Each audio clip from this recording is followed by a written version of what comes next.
Yung DOH, naalala ko lang, Nelson, meron din pala silang inaalam ngayon, alam mo kung ano? Ghost health centers. Oo, nabanggit din yan ni Mayor Magalong. Ganon? Oo, sayang. Pero sabi ni Secretary Ted, bago daw pala ito lumabas, ay matagal, iniimbestigahan na pala nila. Bago pa. Sila na mismo, in-house, ang nag-imbestiga nito. Mukhang matutukoy na rin daw nila. Samantalang sa Department of Agrarian Reform naman, at DA, yung Ghost Farm to Market Road, FMR. Ang dami din, Yun din pala, iniimbestigahan. May kakuntsaba daw dyan sa, hindi ko alam, doon sa, yung DAR, Department of Agrarian Reform. Nabibigyan daw ng kung ano-anong mga daan. Clearances. Ang laki din pala ang problema. Marami daw talagang nagpahayag ng galit sa mga opisyalis ng DAR.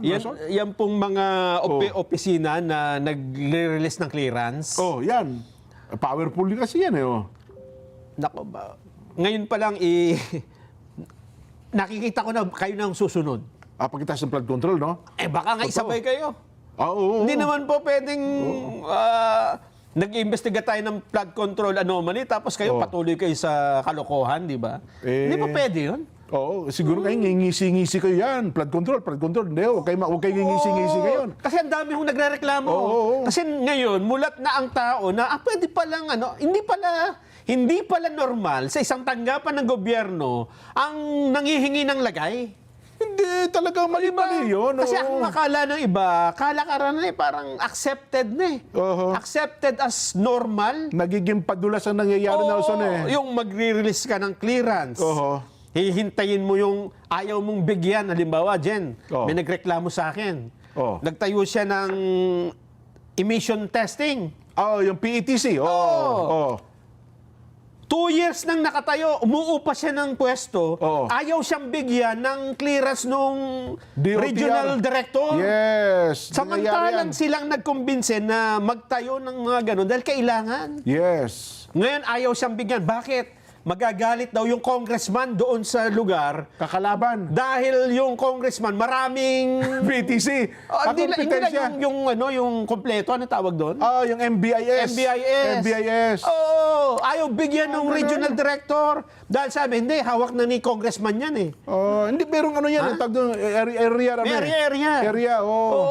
Papayagan ka magtayo ng PETC kung walang malapit na MBIS sa lugar mo. Kaya lang nauna na siya doon yun ang mali. Nauna siya doon, tapos may mga check na lahat. May mga clearances na siya. Yun na lang go signal ng regional director. Yung ano na lang, permit to operate. Yes. Para siya ay makapag-operate na. Para mabigyan siya ng... 2 years siyang upa ng upa doon sa lugar. Upa ng upa, bayad ng bayad doon sa tao, bayad ng bayad sa makina. Abono ng abono pala yun. Ang mahirap nito, Jen, nagbigay na nga ng...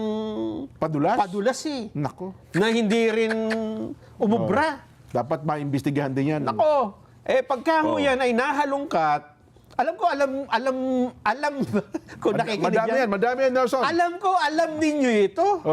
Mga babayan, kung kayo ay may malasakit sa inyong trabaho, tigilan nyo na yan. Ayusin nyo kapag humingi ng clearance. Huwag nyong patagal-tagalin. Bigyan nyo kung kailangan talaga. Totoo. Yung DOTR at LTO, yan ang magkakasama yan. Minsan may permit. Kasi kukuha ng permit sa DNR yan doon sa kanila. Tapos, boss, ito na, kompleto na papeles namin. Teka lang, ganyan. Ang dami ng dahilan. Hindi binibigyan ng permit to operate. Yung iba pa nga, naghihingi ng ang monthly natin dyan. Yun, may share daw sila. Pagka naka-100 ka dyan, may share tayo Magkano lang mabayad ng PETC ngayon? Parang 350 lang ata. Kasi yung MBIS, mahal Kulang-kulang 1,000 yung MBIS pero hindi po kayang magtayo ng MBIS kasi mga 50 million atang mahal ang budget para makabuo nun. Ganyan din yung panawagan natin sundo sa yung sa ang tawag ito, yung sa Civil Service Commission, yung dinidelay din po mga kaso. Simple neglect na mantakin mo umabot ng 5 taon. Nako. Ang dapat doon ang kaso lang doon, ang kanyang pataw na parusa doon, dapat reprimand lang Di ba reprimand ka lang? Ang problema na pagkatuwa natin ng amo niya, isinampa sa civil service. Yung civil service naman ngayon, hindi naman ina-actionan yung kaso depending. Waiting po yung tao. Mga taga Civil Service Commission, pagkatapos nagpupulong pala sila once a week lang. Eh di, libo-libo yung nakapila na kaso. Hindi gumagalaw tuloy. Nako po. Diba? Yun ang sinasabi natin. Isang araw, babanggitin din natin yung mga yan. Pagka naging ombudsman si Secretary Boying Rimulya, susumbong ko lahat ng mga yan. Isusumbong namin kay lahat. Kaibigan namin ni Nelson yun. Malakas ang loob namin ngayon magsumbong. Ha? Akala nyo, ha? Huwag yung hintayin magdilimang pa rin. Alam mo ba? Meron nga, ang bilis kasi mag-suspend din ng ombudsman ngayon. Dyan, pagka may reklamo, pwede ka kagad patawan ng preventive suspension. Kaya problema nga, walang ombudsman eh. Hindi ba alam kung sino pipirma ata ng mga papeles ngayon. Ito po, kaya tuwan-tuwa yung mga may kaso daw sa ombudsman ngayon, Nelson eh. Pending, nakapark lahat ng kaso nila. Naku po. Yan.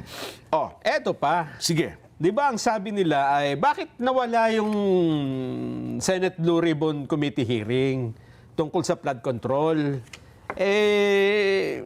Ang daming mga naibulgar nung nakaraan, di ba? Totoo. Tapos biglang huminto, 1 linggo.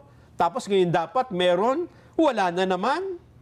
Mainit na bang usapin? Parang malapit na sa climax, bigla nag-brown out. Ayun nga. Di ba? Totoo yan. Sa boxing, Nelson, round 10 eh. 2 round na lang natitira. Parang nung araw dyan, di ba? PBA, nanonood tayo. Yan, pagka naglalaro si Jaworski. Sino ba yung matindi nilang kalaban nun? Yung Crispa. Toyota Crispa. Ang layo pa. Yung lamang yung kalaban, hahabol sina Jawo. Never say die eh. Di ba? Yung halimbawa, 2 points na lang, nag-lay up na gano'n. Masushoot biglang ng brown out. Magle-lay up na si Arnaiz. Tapos, bug! Brown out. Sigaw ng mga tao. Tumira ng 3 points si David. Nako. Yun ang nangyari, Nelson. Madalas mangyari nung araw, Nagkakagulo tao bigla nagba-brown out. Nag-iisip ng hindi maganda tao pag gano'n. Totoo. Parang ganito ang nangyari sa flood control investigation, no? Nag-iisip tuloy ng hindi maganda ang tao. Biglang nahinto eh. Hindi lang. Hindi na sa basketball pala. Naalala ko, pagka-eleksyon, yung bilangan. Ayan, isa pa yan. Biglang nag-brown out. Pagka lamang na yung kalaban, magpa-brown out. Nako, labang na halimbawa yung kalaban ni Mayor. Siyempre kinakabahan na yung mga bata ni Mayor eh. Nako, brown out? Nako, susunugin ng Kapitol. Pati presidente doon. Ayun, at pati na dun sa yung sa mga telenovela, di ba? Pagka naituro na yung mastermind, nako, tapos biglang sasabihin ng ang susunod pong episode ay next month pa. Nako. Bakit kaya ganun lagi, Naman din lamang, wala namang ginagawa si General Nick Torre. General Nick, pwede. Baka naman pwede siyang tumulong. Naghihintay nga lang yan. Ng utos? Siyempre, alimbawa, ako si General Torre, di ba? Nakita ko si Saldico. Ikaw ay aking inaaresto. Ano, bakit? Meron akong warrant of arrest. Nasaan? Nasa cellphone ko. Ipapakita ko sa'yo. Pagkita. Kay Duterte yan. Hindi sa akin yan eh. Ay, teka lang. Nasa iba eh. Iba. Hindi ba? Kaya pala namimiss si General Torre. Kaya ko na naintindihan. Akala ko naman namimiss kasi hindi talaga napagkikita. Pero kaya pala siya namimiss kasi maraming ipapahanap. Maraming ipapahanap. Ayun. Problema, hindi nga siya makagalaw. Dahil ni invitation wala di ba? Anong ipapakita ko sa kanila? Pero teka lang, nasaan ba talaga si General Nick Torre ngayon? Nandyan lang yun. Kasi hindi active pa naman siya On leave. Inuubos na yung vacation leave niya. Ganon. General Nick Torre, sir, text nga po kayo. Baka magparamdam. Sayang ba? Kasi kung tagahanap lang din naman, napakagaling. Maraming mga baka bagong equipment kayo. Di ba? Alam mo kung halimbawa si General Nick Torre ang naghanap ng mga missing sa Bungero? Sa tingin ko baka nakita yung mga na yun eh. Kung anong kalagayan ngayon? Kasi hindi siya naghanap Hindi. Ha? Si General Nick Torre, tagahanap yan ng mga buhay pa. Buhay pa. Pagka missing sa Bungero, mga deads na, si ano na yan, yung may bonnet. Hindi, ako nga kasi, ang hinahanap nga pa nun dyan, Tore, yung may tibok pa ang puso, no? May heartbeat. Kahit tumatago ka, basta may heartbeat ka, mararamdaman eh. Meron nga sinabi yan, dyan Huwag mo lang sasabihin sa iba, ha? Naan daw? Ang sabi niya, kapag tumibok ang puso, wala ka nang magagawa kundi sundin ito. Si Manilyn Reyes sa kumanta niyan. Manilyn Reyes yan. Ha? Donna. Donna Cruz ba yan? Oo. Si Donna, ano yan? Donna Cruz. Donna. Donna Pasibugan. Donna Cruz. Yun. Kapag tumibok ang puso, wala ka nang magagawa kundi sundin ito. Kaya niya nakahanap. Ayan. Kasi pagka may tibok ng heartbeat. Tibok ng puso ni Saldico yun. Oo. Eh di ba may sakit si Saldico sa puso? Oo nga pala. Kaya alam niya kasi yan, may iba-iba yung... Iba-iba yung heartbeat, pero parang fingerprints yan Jen. Ha? Hindi pare-pareho eh. Kaya na-detect niya. Ayun. Kaya kung ipapahanap mo, ay missing sa bungero, hindi kaya ni General Torre. Wala nang tibok ang puso nun. Ang may kayang maghanap niyan, yung... May bonnet. May bonnet na itim. Ay, nako. So, paano? Ano? Ganun talaga. Hanapin natin sila. Minsan, ma-interview natin, ha? Tayo maghanap muna. Kung kaya na, hanapin natin si General Torre. Hindi tayo kasing galing niya maghanap ng nawawala eh. Pero ako naman naniniwala hindi naman nawawala. Siguro nandiyan lang, nag-observe lang yan. Baka ano lang vacation leave. Nung nakaraan, di ba nanawagan din siya eh. Nung nag-rally nung yung 21? Di ba, September 21? Yes. A day before o 3 days before ay naglabas siya ng kanyang message eh. Na tayo ay lumabas. Meron. Na siya'y nanawagan para sa mga tao na lumabas para ipahayag ang kanilang saloobin ng paglaban sa katiwalian, Nelson. Ganun ba? Eh sino daw yung tiwali ayon sa kanya? Wala namang sinabi kung sino. Basta ang taong bayan daw ay lumabas para ipahayag ang kanilang saloobin sapagkat sila ay ayaw ng graft and corruption, ayaw ng katiwalian. Di ba? Yun din ang panawagan ng Pangulong Bongbong, di ba? Noong nakaraan. Kayo po ay lumabas. Alam mo ba ang isa pang balita, Jen, ha? Halimbawa, hinahanap mo ngayon si General Torre. Ang hindi, alam mo, mayroon lang hindi nahanap si General Torre. Alam mo kung sino? Sino? Si General Bantag. Medyo yata malayo sa... Yun nata di ba? Eto palang isa pang dito, ugong-ugong Jen, ha? Pagka daw pala si Secretary Boying Remulla ay naging ombudsman, mababakante ang DOJ. Department of Justice. Totoo yan. Di ba? Oo. May ilalagay doon.